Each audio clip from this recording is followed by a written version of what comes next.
நண்பர்கள் அனைவருக்கும் வணக்கம்.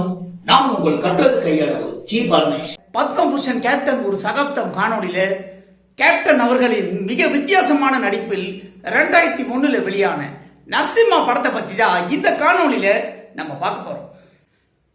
இந்த படத்தை பத்தி ஏற்கனவே நம்மளுடைய சேனல்ல ஷார்ட்ல ஒரு காணொலியை வெளியிட்டு இருந்தோம்.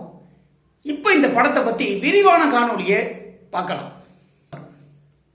இந்த படத்துக்கு கதை ஜி.வி. குமார் அவர்கள், டைரக்ஷன் மறைந்த திருப்பதி சாமி அவர்கள். ஏன்னா இந்த படத்தை டைரக்ஷன் பண்ணி முடிக்கிறதுக்குள்ளவே அவர் இறந்துட்டாரு. இவர் மறைந்த பிறகு பார்த்தீங்கன்னா இந்த படத்தோட டீம் இந்த படத்தை எப்படி முடிக்கிறது அப்படின்னு ரொம்பவே திங்க் பண்ணிட்டாங்க. இந்த படத்தை கேப்டன் விஜயகாந்த் அவர்கள் தான் டைரக்ஷன் பண்ணி முடிச்சாரு அப்படின்னு ஒரு அப்டேட்டை வெளியிட்டு இருந்தாங்க. ஏன்னா இந்த படம் பார்த்தீங்கன்னா ஃபர்ஸ்ட் ஆஃப் ஃபுல்லாவே ரொம்பவே வேகமான முறையில தான் இயக்குனர் திருப்பதி சாமி அவர்கள் அவருடைய திரைக்கதையும் டைரக்ஷனும் இந்த படத்துல இருந்திருக்கும். இந்த படத்துக்கு ப்ரொடியூசர் பார்த்தீங்கன்னா சுதீஷ் அவர்கள் தான் இந்த படத்தை ப்ரொடியூஸ் பண்ணியிருப்பாரு. இந்த படத்துக்கு இசை மணி சர்மா. இந்த படத்துக்கு பேக்ரவுண்ட் மியூசிக்கும் இந்த படத்துல இடம்பெற்ற பாடல்கள் எல்லாமே மிகப்பெரிய அளவுக்கு ஹிட்டான ஒரு பாடல்கள். ஏன்னா இந்த படத்துல கேப்டன் அவர்கள் என்ட்ரி ஆகும் போதே சிம்மா அப்படின்னு சொல்லிட்டு ஒரு பேக்ரவுண்ட் மியூசிக்கை கொடுத்துருப்பாங்க. படம் முழுவதுமே இதை தான் கொடுத்துருப்பாங்க. இந்த படத்துக்கு ஹைலைட் இதுதான். ஃபர்ஸ்ட் ஆஃப் ஃபுல்லாவே பார்த்தீங்கன்னா இந்த படத்துல கேப்டன் அவர்களை வில்லன் மாதிரி தான் இந்த படத்துல கொண்டு போயிருப்பாங்க. கேப்டன் அவருடைய கதாபாத்திரத்தை ஃபர்ஸ்ட் டைம் இந்த மாதிரி படத்துல கேப்டன் அவர் நடிச்சிருப்பாரு. இது வரைக்கும் பாத்தீங்கன்னா வில்லன் கதாபாத்திரத்துல கதாநாயகனா நடிக்கிறதுக்கு முன்னாடியே கேப்டன் அவர்கள் வில்லன் கதாபாத்திரத்தை தான் அவர் நடிச்சாரு. ஏன்னா கேப்டன் அவரோட திரையுலக வாழ்க்கையெல்லாம் ஏற்கனவே நம்ம காணொலியில் சொல்லியிருந்தோம்.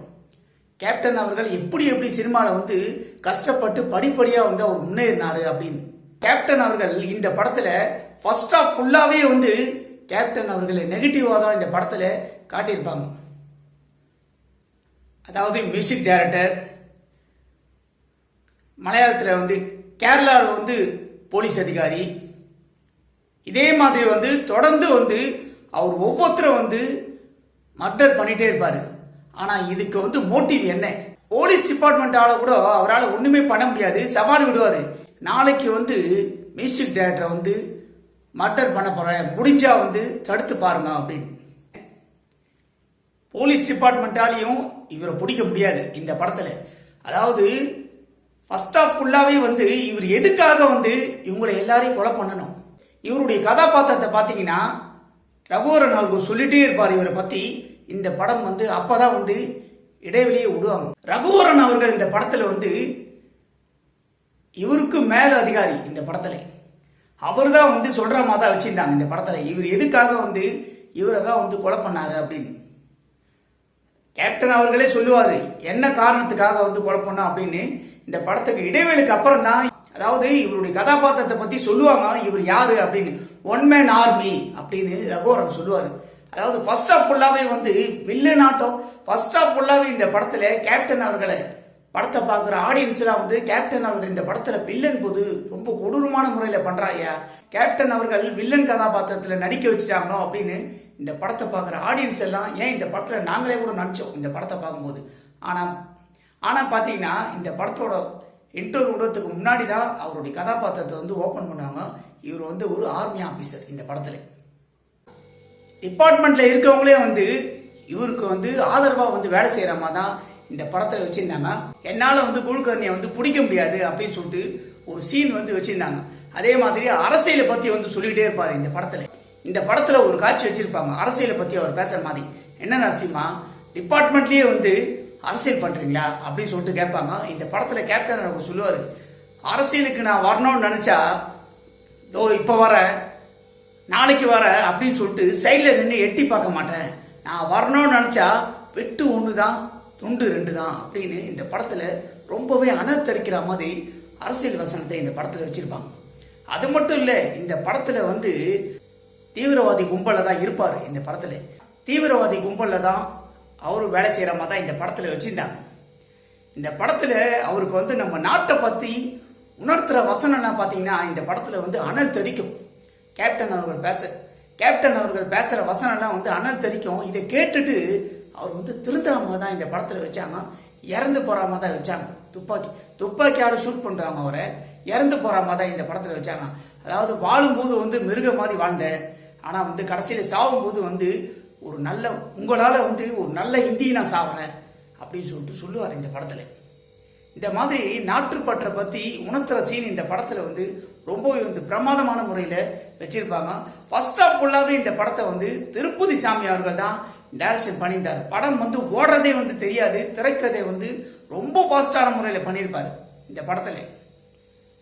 இஷா கோபிகர், வடிவேலு அவரோட காமெடிலாம் இந்த படத்தில், வடிவேலு, தியாகு, இந்த படத்தில் இவங்க 2 பேரோட காமெடியுமே வந்து நம்மளை சிரிக்க வைக்கிற மாதிரி தான் இந்த படத்தில் இருக்கும். ராஜினாமா பண்ணுறேன் அப்படின்னு சொல்லிட்டு போவார். அதற்கு பிறகு புறா மூலமாக வந்து ஒரு லெட்டரை வந்து எடுப்பார். இதை வச்சு தான் வந்து கூல்கர்னி இடத்துக்கு அவர் போறாம தான் இந்த படத்தில் வச்சிருந்தாங்க. இந்த படத்தில் இன்னொரு தேசிய கீதம் அப்படின்னு சொல்லிட்டு ஒரு பாடலை வச்சிருப்பாங்க. இந்த பாடல் பார்த்தீங்கன்னா இன்னமும் எல்லா இடத்துலையும் ஒழிச்சுதான் இருக்கு. தேசப்பற்ற வந்து உணர்த்துற ஒரு பாடல். ஆனால் இந்த பாடலை பொறுத்த வரைக்கும் கேப்டன் அவர்கள் வந்து வில்லனை பிடிக்க போகும்போது ஒரு பெட்டு சாங்காக தான் இந்த படத்தில் வச்சுருந்தாங்க. ஆனால் வந்து ஆடியோ கேசட்லாம் இந்த பாடல் வந்து முழுமையான பாடலாக தான் வந்திருக்கும். கேப்டன் அவர்கள் இந்த படத்தில் ஸ்டார்டிங்லேயே ஒரு வசனம் பேசுகிற மாதிரி தான் வச்சுருப்பாங்க. சுயமான சிந்தனையை சொல்லிவை, சூரியனை கண்ணுக்குள் கிள்ளிவை, மதங்களை கண்டு கொல்லிவை, அதுவரை மந்திரி சபைகளை தள்ளிவை அப்படின்னு சொல்லிட்டு ஒரு வசனத்தை பேசியிருப்பார். ரொம்ப வந்து தேசப்பற்ற வந்து உணர்த்துற மாதிரி ஒரு பாடல்கள் வரிலாம் வந்து ரொம்பவே பயங்கரமா இருக்கும். அனிஷாமாவோட இசை இந்த படத்துல வந்து பாடல்கள் எல்லா பாடல்களுமே இட்டு இந்த படத்துல எகிப்து ராணி உனக்கு எதுக்கு தாவணி, அதே மாதிரி வந்து காதல்லாரோ அப்படின்னு ஒரு சாங் வச்சிருப்பாங்க. இந்த பாடலை பொறுத்த வரைக்கும் அதே மாதிரி ரம்யா கிருஷ்ணன் அவர்கள் வந்து ராரா அப்படின்னு சொல்லிட்டு ஒரு பாட்டு வச்சிருப்பாங்க. அந்த பாடல்கள் பார்த்தீங்கன்னா ரொம்ப ஒரு சிறப்பான முறையில் இருக்கும். அதான் இந்த படத்தில் இடம்பெற்ற பாடல்கள் எல்லாமே வந்து மிகப்பெரிய அளவுக்கு ஹிட்டான பாடல்கள். அந்த லெவலுக்கு மணி சர்மா அவர்கள் இந்த படத்தோட இசையை பிரமாதமான முறையில் அமைச்சிருந்தாரு. பேக்ரவுண்ட் மியூசிக் வந்து மிரட்டியிருந்தார் இந்த படத்தில். கேப்டன் அவர்கள் வர சீன்லாம் வந்து சிம்மா அப்படின்னு சொல்லுவாங்க, ரொம்பவே வந்து மிரட்டியிருப்பார் இந்த படத்தோட இசை.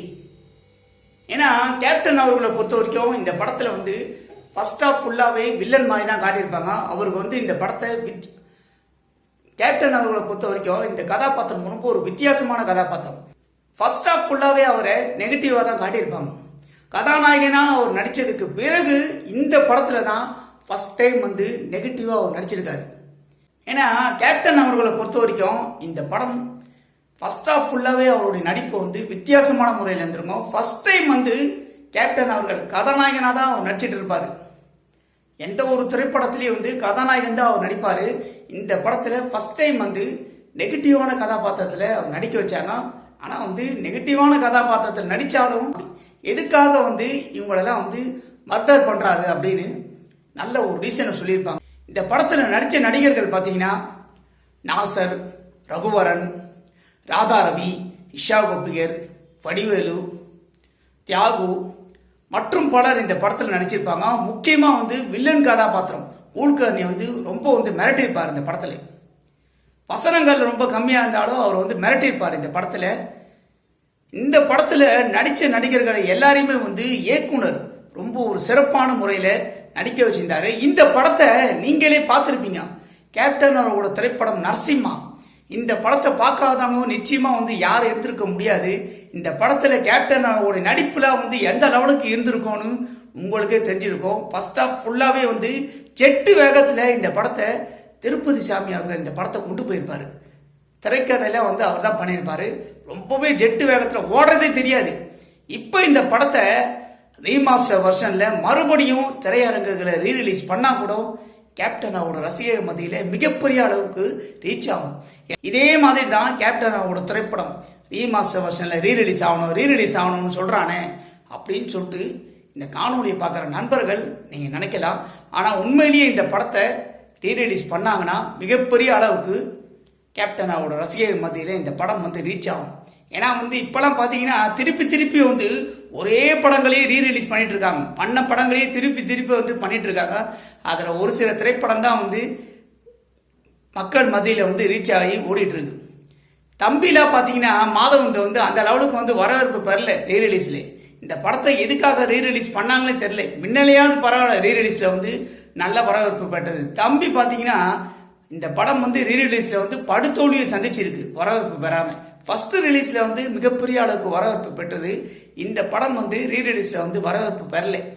அந்த மாதிரி பண்ண படத்தை வந்து திருப்பி திருப்பி ரீரிலீஸ் பண்ணும்போது நரசிம்மா திரைப்படத்தை நாட்டுப்பற்று கதைகளம் கொண்ட மிகப்பெரிய வித்தியாசமான நடிப்பில் கேப்டனோட திரைப்படம் நரசிம்மா படத்தை ரீமாஸ்டர் வெர்ஷனில் ரீரிலீஸ் பண்ணால் என்ன தப்புங்கிற? கண்டிப்பாக வந்து தப்பே கிடையாது, ரீரிலீஸ் பண்ணலாம் இந்த படத்தை. என்ன கேட்டிங்கன்னா சில மீடியாக்களில் வந்து நெகட்டிவான விமர்சனங்களை கொடுத்தாங்க இந்த படத்துக்கு.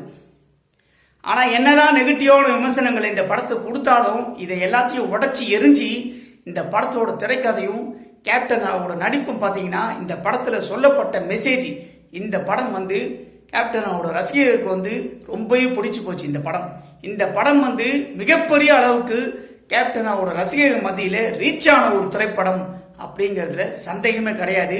இதில் வந்து மாற்று கருத்து கிடையாது. ஏன்னா இந்த படம் வந்து மிகப்பெரிய அளவுக்கு வரவேற்பு பெற்ற ஒரு திரைப்படம். இந்த படம் வந்து கேப்டனோட நடிப்பும் இந்த படம் வந்து எப்படி இருந்தது அப்படிங்கிறத உங்களுடைய கருத்துக்களை என்னுடைய கமெண்ட் பாக்ஸில் மறக்காமல் பதிவு பண்ணுங்க.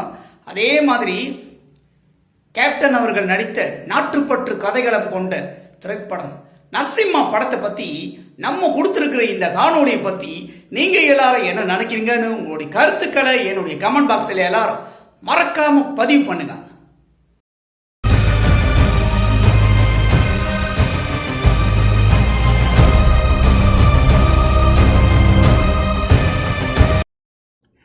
நண்பர்களே, இந்த காணொளி உங்களுக்கு பிடிச்சிருந்தா லைக் பண்ணுங்க, ஷேர் பண்ணுங்க, கமெண்ட் பண்ணுங்க. ரொம்ப பிடிச்சிருந்தா ஜி பார்மேஷன் கற்றது கையளவு சேனலை சப்ஸ்கிரைப் பண்ணுங்க.